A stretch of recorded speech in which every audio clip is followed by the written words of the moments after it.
Hello friends, स्वागत है एक बार फिर से आप सभी का हमारे यूट्यूब चैनल सक्सेस प्लेटफॉर्म की में। और दोस्तों, आज हम बात करेंगे रेलवे ग्रुप डी 2022 में पूछे गए जो इम्पोर्टेंट सवाल हैं, उन सारे सवाल को इस वीडियो में लिया गया है।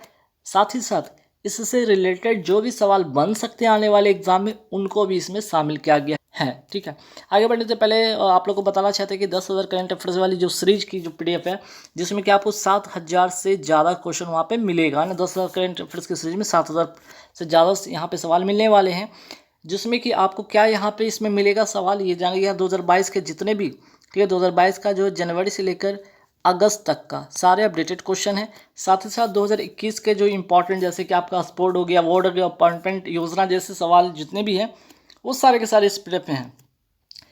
यदि आपको इस PDF को लेना है तो आपको कैसे परचेज करना होगा? सिंपल है कि आप व्हाट्सअप नंबर जो देख रहे हैं, इसी नंबर पे फ़ोनपे, गूगल पे, पेटीएम जो भी है, इसके माध्यम से आप पेमेंट करके स्क्रीनशॉट इसका पेमेंट का इसी नंबर पे भेज दीजिएगा। 100 रुपये लगेंगे, आपको PDF मिल जाएगी। और ये इसलिए PDF इंपॉर्टेंट बन जाता है कि ये जितने भी क्वेश्चन अभी तक ग्रुप डी में आए हैं, यहाँ से कहीं ना कहीं 20 से 25 सवाल डायरेक्ट यहाँ से छपे हैं। तो आप जरूर इस PDF को लेके पढ़ लीजिएगा, एग्जाम से पहले बहुत ही बेनिफिट मिलेगा। अच्छा, जिनको GK GS और स्टैटिक GK वाली अगर चाहिए तो 8,000 क्वेश्चन के साथ 80 रुपये में आपको इसकी भी PDF मिल जाएगी। प्रोसेस सेम है परचेज करने का, बस कर सकते हैं। ठीक है, इसी तरह से पेमेंट करके आप इसको परचेज कर सकते हैं। तो आइए आने वाले जो संभावित प्रश्न और पूछे गए प्रश्न पे फटाफट एक नज़र डालते हैं। पहला यहाँ पे सवाल देखते हैं, खून का थक्का किसके कारण नहीं बन पाता है? तो आंसर हो जाएगा हिपेरिन।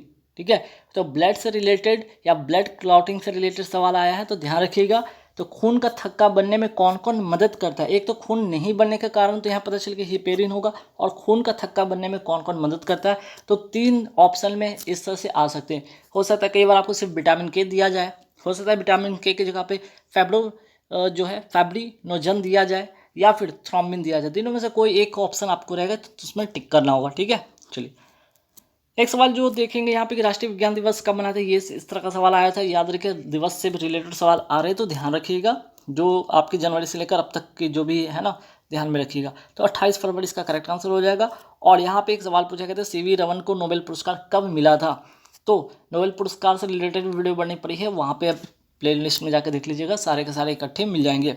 तो 1930 में इनको मिला था, रमन प्रभाव के लिए इनको 1930 में नोबेल पुरस्कार मिला था। भारत का सर्वोच्च सम्मान भारत रत्न जो है कब और कितने लोगों को मिला? 1954 में। और कितने लोगों को? तो 3 लोगों को मिला था। कौन कौन? सर्वपल्ली राधाकृष्णन, सी राजगोपालचारी, और तीसरा व्यक्ति थे CV रमन। ये 3 लोगों को मिला था। चलिए नेक्स्ट सवाल पे आते कि राष्ट्रीय तकनीकी दिवस कब मनाया जाता है? 11 मई को मनाया जाता है। फिलीपींस की राजधानी क्या है? तो याद रखिएगा मनीला होगा। और इस तरह से कैपिटल भी पूछे जा रहे तो ध्यान में रखिएगा। अंतर्राष्ट्रीय चावल अनुसंधान केंद्र कहाँ है? तो अगर बात मनीला की करी है तो ध्यान रखिएगा फिलीपींस की राजधानी मनीला में। और क्या है? तो अंतर्राष्ट्रीय चावल अनुसंधान केंद्र है। और अगर बात और भी यहाँ पे करते हैं कि फिलीपींस का भी जो हाल ही में नए राष्ट्रपति बने, उनका नाम क्या है? Bong Marcos. ये भी आपको ध्यान में रखना है। देखिए, पानीपत से रिलेटेड सवाल आया था कि पानीपत का तीसरा युद्ध कब हुआ था? तो 1761 में हुआ था। किसके बीच में हुआ था? मराठा तथा अहमद शाह अब्दाली के बीच में हुआ था। तो सवाल तराइन से भी जरूर ध्यान रखिएगा, इससे रिगार्डिंग सवाल बनेगा कि तराइन का प्रथम युद्ध कब हुआ था? 1191 में। ठीक है, 1191 में। और दूसरा जो हुआ था आपका तराइन का दूसरा युद्ध कब हुआ था? 1192 में। तो दोनों किसके बीच में हुआ था? पृथ्वीराज चौहान और मोहम्मद गौरी के बीच में दोनों ये युद्ध हुआ था। ठीक है, चलिए मिल्क ऑफ मैग्नीशिया किसे कहा जाता है? देखिए, इस तरह के सवाल आए थे कि मैग्नीशियम हाइड्रोक्साइड इसको कहा जाता है, MgOH का होल 2, या जिसे एंटा एसिड भी कहा जाता है। वेटलैंड डे से रिलेटेड सवाल आया था कि विश्व आर्द्र भूमि दिवस कब मनाया जाता है? 2 फरवरी को मनाया जाता है। और ये 2 फरवरी क्यों यहाँ पे तारीख रखा गया है? तो क्योंकि इसी दिन, ठीक है, इसी दिन इसी से संबंधित जो रामसर कन्वेंशन हुआ था 2 फरवरी 1971 को, कहाँ पे? ईरान में। तो इसी कारण 2 फरवरी को क्या मनाया जाता है? वेटलैंड डे मनाया जाता है। वर्तमान में भारत में कुल कितने रामसर स्थल है? 75 हो गया अभी वर्तमान में। नेक्स्ट सवाल पे आते कि राज्यपाल का अध्यादेश से संबंधित अनुच्छेद कौन सा है? तो राज्यपाल का 213 होगा। वहीं राष्ट्रपति का अध्यादेश से संबंधित अनुच्छेद 123 है। ठीक है, 123 से अगर 2 निकाल दीजिएगा यहाँ से तो क्या बचेगा? 13 और आगे लगा दीजिएगा तो राज्यपाल का हो जाएगा। अनुच्छेद 76 का संबंध किससे है? तो अटॉर्नी जनरल से, अर्थात महान्यायवादी से। अनुच्छेद 165 किससे संबंधित है? तो महाधिवक्ता अर्थात एडवोकेट जनरल से संबंधित है। अनुच्छेद 72 का संबंध किससे है? राष्ट्रपति का क्षमा दान से। अनुच्छेद 161 का संबंध है राज्यपाल का क्षमादान से। अगर सवाल ध्यान रखिएगा, इसका कभी सवाल आया था कि ब्लड कैसा उत्तक है, तो तरल संयोजी उत्तक है, ठीक है, तरल लिक्विड कनेक्टिव टिश्यू है, ध्यान रखिएगा। ब्लड का पीएच मान कितना होता है, इसका सवाल आया तो 7.4 होता है। ब्लड ग्रुप की खोज किसने किया था, कार्ल लैंडस्टीनर ने किया था।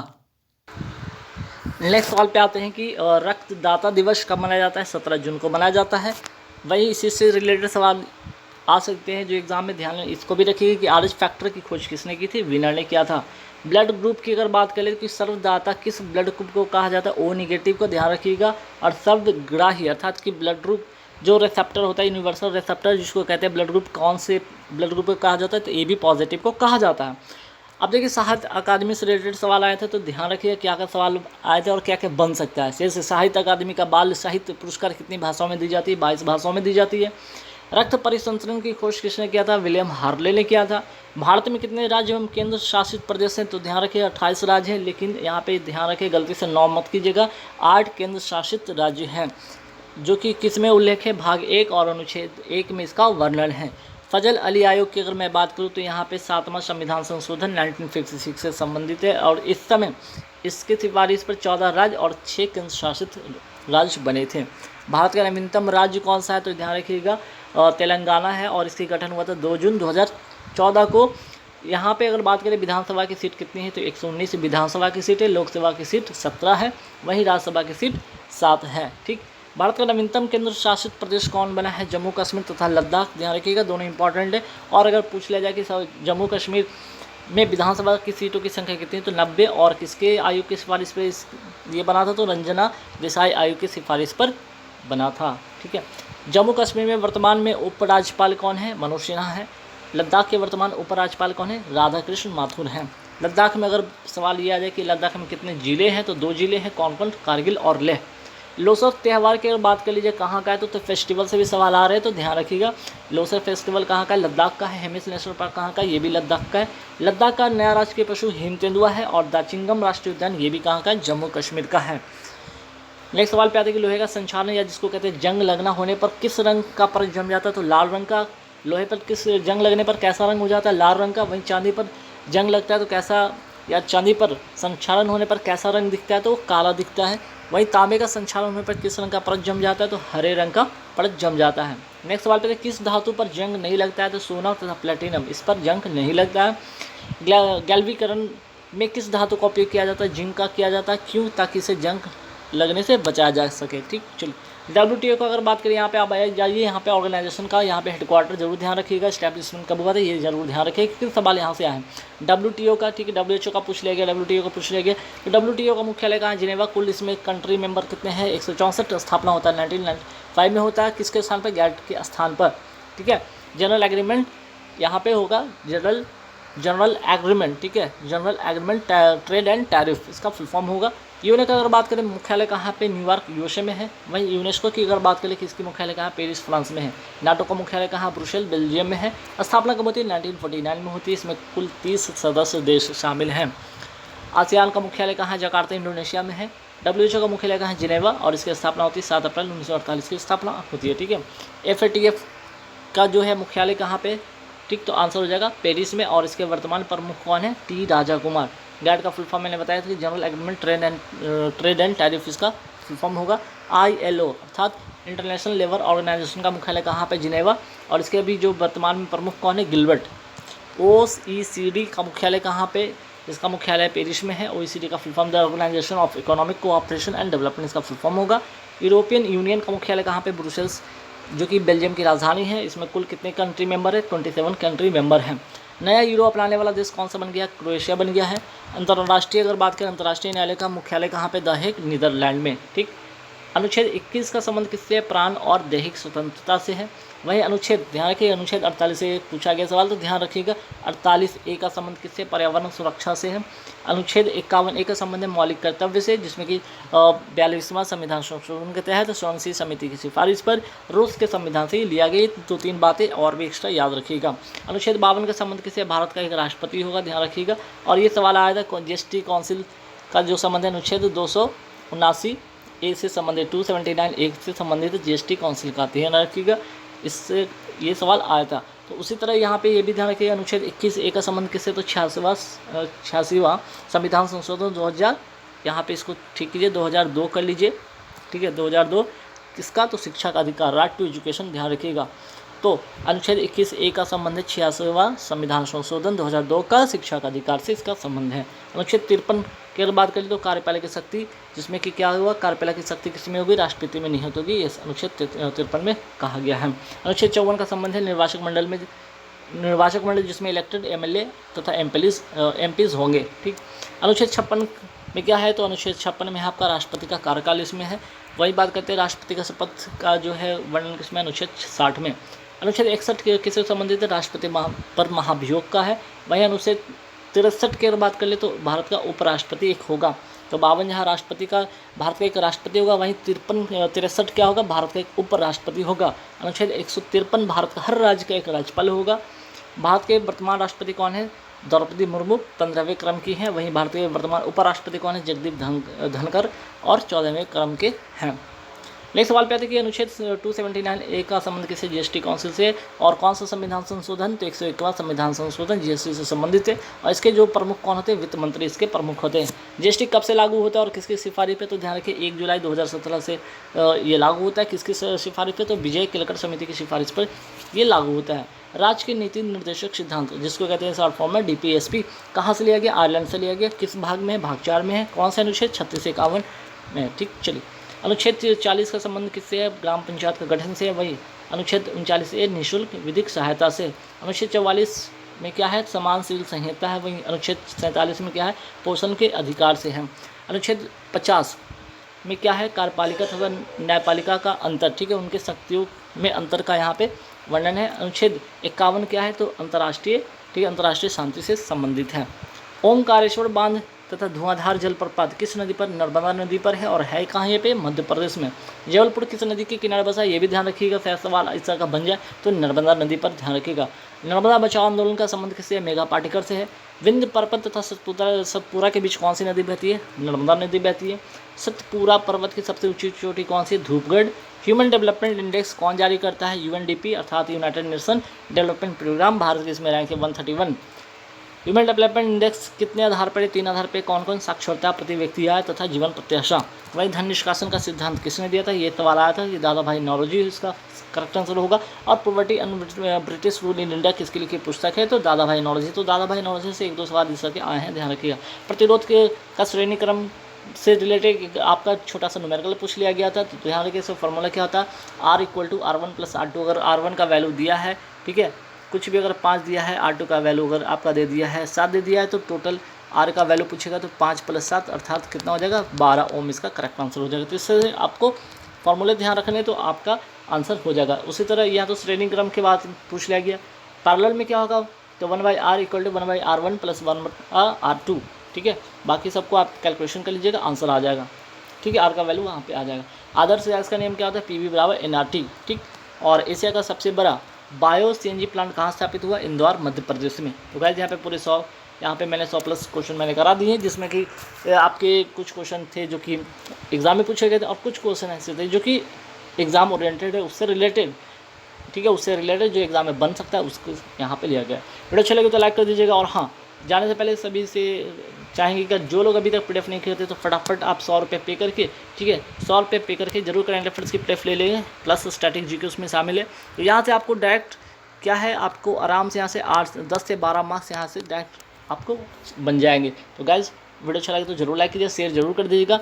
और जो लोग नए आ रहे हैं तो जुड़ कर आप टेलीग्राम से भी जुड़ जाइएगा, ताकि वहाँ से अपडेटेड चीज़ आपको पता चलता रहेगा। Thank you very much. सवाल देखते हैं कि कैसा कैसा सवाल एग्जाम में पूछा गया था। यहाँ पे देखते हैं पहला सवाल कि वायु प्रदूषण संकेतक के रूप में किसका उपयोग किया जाता है, तो लाइकेन का उपयोग किया जाता है।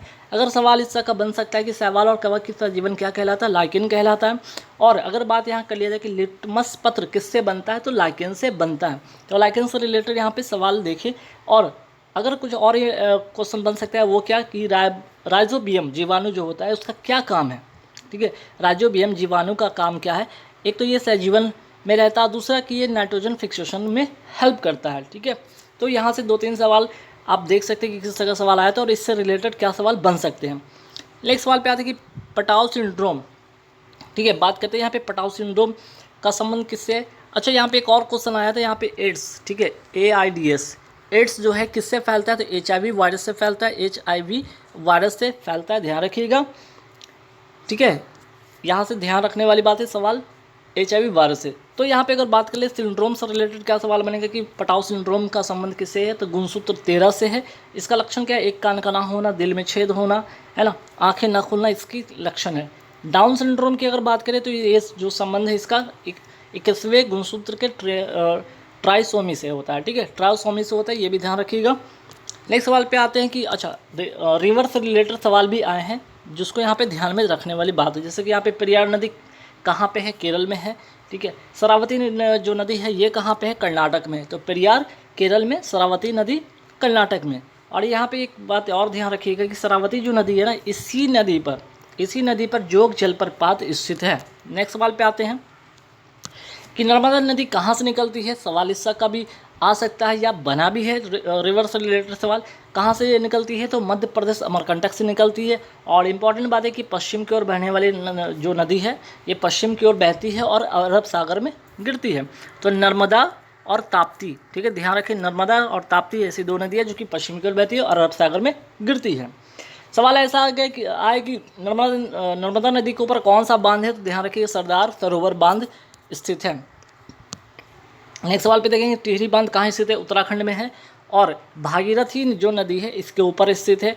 इसको टिहरी बांध को और किसका नाम से जाना जाता है, तो स्वामी राम तीर्थ सागर बांध के नाम से भी जाना जाता है। इडुक्की बांध किस नदी पर है, पेरियार नदी पर है। जोग जलप्रपात किस नदी पर, शरावती नदी पर है। अब आइए यहाँ पे बात करते हैं राजीव गांधी खेल रत्न पुरस्कार कब से शुरू होता है, 1991 से 92। और पहला अगर बात करें पहला राजीव गांधी खेल रत्न पुरस्कार जो मिला था 1991-92 किसको मिला था, तो विश्वनाथ आनंद को मिला था जो कि एक शतरंज के खिलाड़ी हैं। राजीव गांधी खेल रत्न पुरस्कार का जो नया नाम कब से बदल दिया गया है, 6 अगस्त 2021 से इसका नाम बदलकर क्या हो गया, मेजर ध्यानचंद खेल रत्न पुरस्कार हो गया है। तो अवार्ड से भी सवाल आए हैं, जैसे कि मेजर ध्यानचंद अवार्ड हो गया, ठीक है, द्रोणाचार्य अवार्ड हो गया। इस तरह से 29 अगस्त 2021 को मेजर ध्यानचंद खेल रत्न पुरस्कार कितने लोगों को मिला, ये भी ध्यान रखिए, 12 लोगों को मिला। इसमें इनामी राशि 25 लाख रुपए है। सवाल ऐसे भी बन सकता है कि मेजर ध्यानचंद खेल रत्न पुरस्कार 2021 में उन दो खिलाड़ी का में से वो खिलाड़ी का नाम बताइए जिनको क्रिकेट के क्षेत्र में मिला ये अवार्ड या फिर फुटबॉलर के क्षेत्र में मिला, ठीक है ना, फुटबॉल के क्षेत्र में मिला तो ध्यान रखिएगा क्रिकेट के क्षेत्र में मिताली राज को मिला है, वही फुटबॉल के क्षेत्र में सुनील छेत्री को मिला है। जिन शब्द का क्या अर्थ था, तो ध्यान रखिए जिन शब्द का अर्थ होता है विजेता, और जैन धर्म में महावीर स्वामी को जिन कहा गया अर्थात इनको विजेता इसमें कहा गया है। तो जैन धर्म से रिलेटेड सवाल भी बनेंगे, एग्जाम में आया है तो ध्यान रखिएगा, ठीक है। जैन धर्म के साहित्य को क्या कहा जाता है, आगम कहा जाता है। जैन धर्म में कितने तीर्थंकर हुए, टोटल 24 तीर्थंकर हुए। जैन धर्म के पहले तीर्थंकर कौन थे, ऋषभदेव। वही बात अगर कर लीजिए जैन धर्म के अंतिम तीर्थंकर कौन हुए, तो महावीर स्वामी, ठीक है। चलिए अब अगर बात जैन धर्म से आई है सवाल, तो बौद्ध धर्म से रिलेटेड भी सवाल ध्यान में रखिएगा। जैसे भगवान बुद्ध के पूर्व जन्मों की कथा किसमें शामिल है, जातक में शामिल है। अब आते हैं यहाँ पे पंचवर्षीय योजना के सवाल देख लेते हैं, ठीक है। तो पंचवर्षीय योजना से रिलेटेड जो भी इंपॉर्टेंट सवाल होगा जरूर आप देख लीजिएगा क्योंकि इससे सवाल बने हैं। पंचवर्षीय योजना, प्रथम पंचवर्षीय योजना का कार्यकाल कब से कब तक, 1951 से 1956 तक। इसका अगर बात करें किस मॉडल पर आधारित था, ये हेराल्ड डॉमर मॉडल पर आधारित था। और प्रथम पंचवर्षीय योजना के में भारत के प्रधानमंत्री कौन थे, तो जवाहरलाल नेहरू। और उससे इंपॉर्टेंट सवाल क्या बन सकता है कि प्रथम पंचवर्षीय योजना में किस पर अधिक बल दिया गया, तो ध्यान रखिएगा कृषि पर अधिक बल दिया गया था। नेक्स्ट सवाल पे आता है कि बहुउद्देशीय नदी परियोजना की पंचवर्षीय योजना में किस पर अधिक बल दिया गया, तो ध्यान रखिएगा जो बहुउद्देशीय नदी परियोजना है इसको प्रथम पंचवर्षीय योजना में इसको अधिक बल दिया गया था। तो सवाल ये भी ध्यान रखिएगा इसका बन सकता है कि द्वितीय पंचवर्षीय योजना किस मॉडल पर आधारित है, तो महालनोबिस मॉडल पर आधारित है। द्वितीय पंचवर्षीय योजना में किस पर बल दिया गया था, तो ध्यान रखिए पहला तो था कृषि पर, दूसरा था आपका उद्योग पर। योजना का कब हुआ, याद रखिए ये भी 1967, 1968 और 1969, ये 3 वर्ष, ठीक। चलिए नेक्स्ट सवाल पे आते हैं कि त्रिस्तरीय पंचायती राज व्यवस्था किस राज्य में सबसे पहले लागू हुआ, 2 अक्टूबर 1959 में कहाँ, नौगढ़ जिला राजस्थान से स्टार्ट होता है, ठीक। मीन्स कि शुरू हुआ सबसे पहले लागू हुआ सवाल अगर ऐसा है कि ठीक है, त्रिस्तरीय पंचायती राज व्यवस्था का संबंध किस समिति से है, तो ध्यान में रखिएगा बलवंत राय मेहता समिति। नेक्स्ट सवाल पे आता है कि 73वां संविधान संशोधन 1992 का संबंध किससे है, तो पंचायती राज व्यवस्था। और कब ये आया था, तो 1992 को। और अगर बात कर लिया जाए पंचायती राज व्यवस्था संविधान द्वारा कब से लागू कब किया गया, तो 24 अप्रैल 1993 को ये लागू किया गया। आया था 1992 में, लागू होता है 24 अप्रैल 1993 में। और इसी कारण पंचायती राज दिवस कब मनाया जाता है, 24 अप्रैल को मनाया जाता है।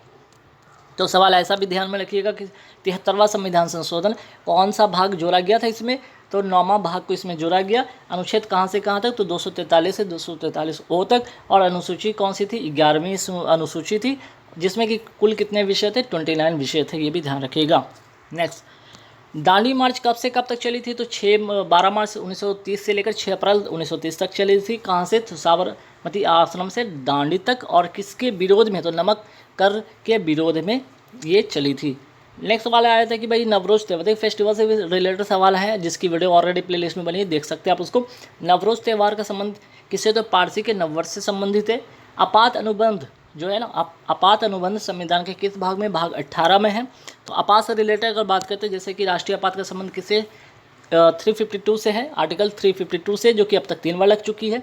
कब कब, 1962 भारत चीन युद्ध, 1971 भारत पाक युद्ध, और 1975 आंतरिक अशांति। लेकिन अब जो है आंतरिक अशांति जो है ना, 44वां संविधान संशोधन से आंतरिक अशांति का आधार बदलकर क्या कर दिया गया है, सशस्त्र विद्रोह कर दिया गया है। ठीक, चलिए सवाल ऐसा है कि आपात के समय कौन से 2 अनुच्छेद समाप्त नहीं हो सकते, तो अनुच्छेद 20 और अनुच्छेद 21। राष्ट्रपति शासन का संबंध किससे है, तो अनुच्छेद 356 से है, ध्यान रखिएगा। वित्तीय आपात का संबंध किससे है, तो अनुच्छेद अर्थात आर्टिकल 360। सवाल ये आता है कि उष्णकटिबंधीय सदाबहार वन कहाँ पाया जाता है, अगर ऑप्शन में अगर पश्चिमी घाट है तो पश्चिमी घाट टिक कीजिए, नहीं तो पूर्वी हिमालय टिक कीजिए। हाल ही में लोकपाल अध्यक्ष का अतिरिक्त प्रभार किसे बनाया गया, PK मोहंती को बनाया गया। तो सवाल यहाँ से आया है, तो जितने भी न्यू अपॉइंटमेंट आप उसे ज़रूर देख लीजिएगा, वीडियो के प्लेलिस्ट में आपको वो भी अपॉइंटमेंट वाली वीडियो सारी पड़ी है। फ्यूज तार किस मिश्र धातु से मिलकर बना है, तो लेड तथा टीन से मिलकर बनता है।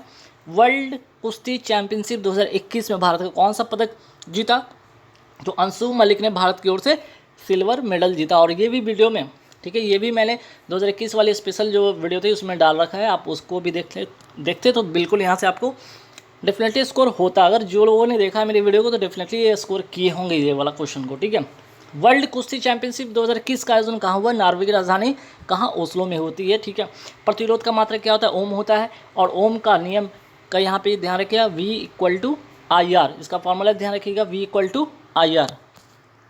नेक्स्ट सवाल पे आते हैं कि न्यूटन के किस नियम से बल का मात्रक मिलता है, सेकंड नियम। और सेकंड नियम अर्थात क्या, F=m×2 है। ठीक है, फोर्स बराबर mass into acceleration.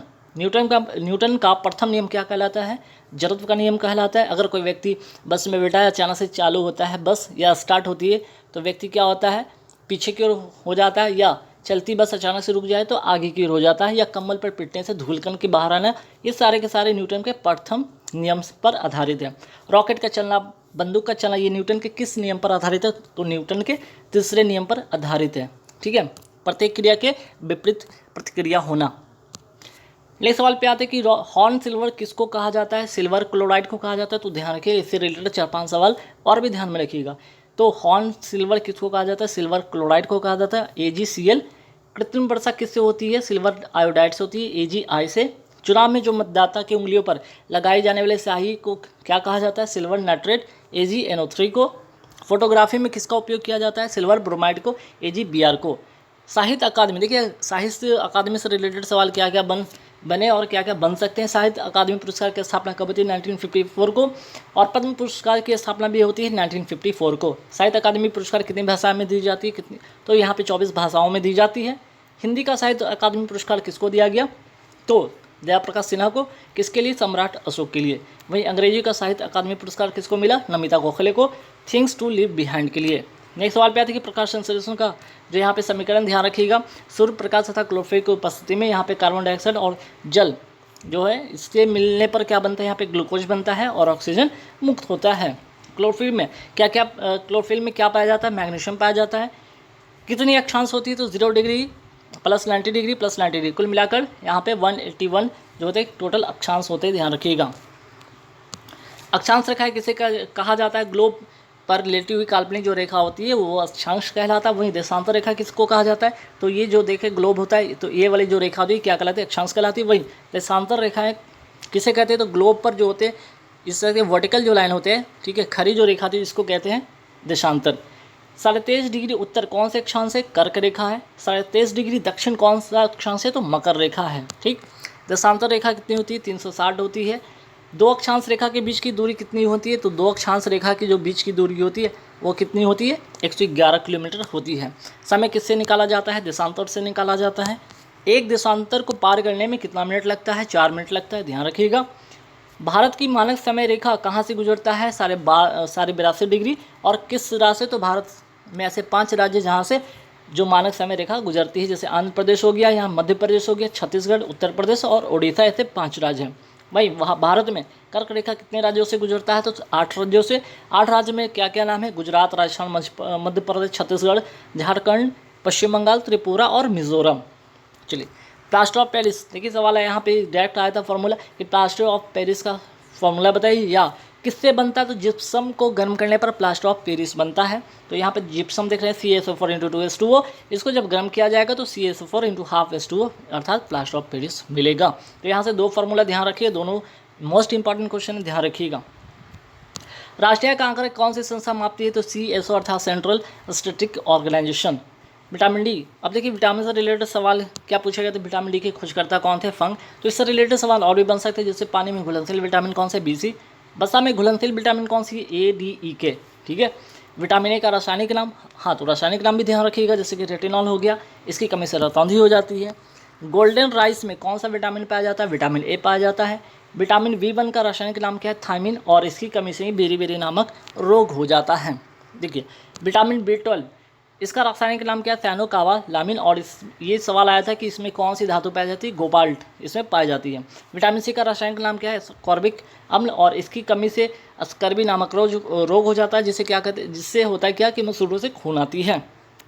Vitamin D का रासायनिक नाम क्या है? कैल्सिफेरॉल, और अगर बात करें इसी की कमी से रिकेट्स रोग हो जाता है। और विटामिन डी किससे प्राप्त होता है? तो सूर्य प्रकाश से प्राप्त होता है। विटामिन डी का रासायनिक नाम क्या है?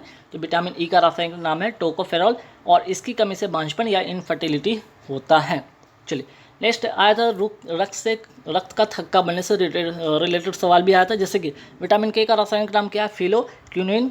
ठीक है, फिलोक्विनोन। और रक्त का थक्का बनने में कौन सा विटामिन काम आता है? तो ये सवाल आया था विटामिन के से रिलेटेड।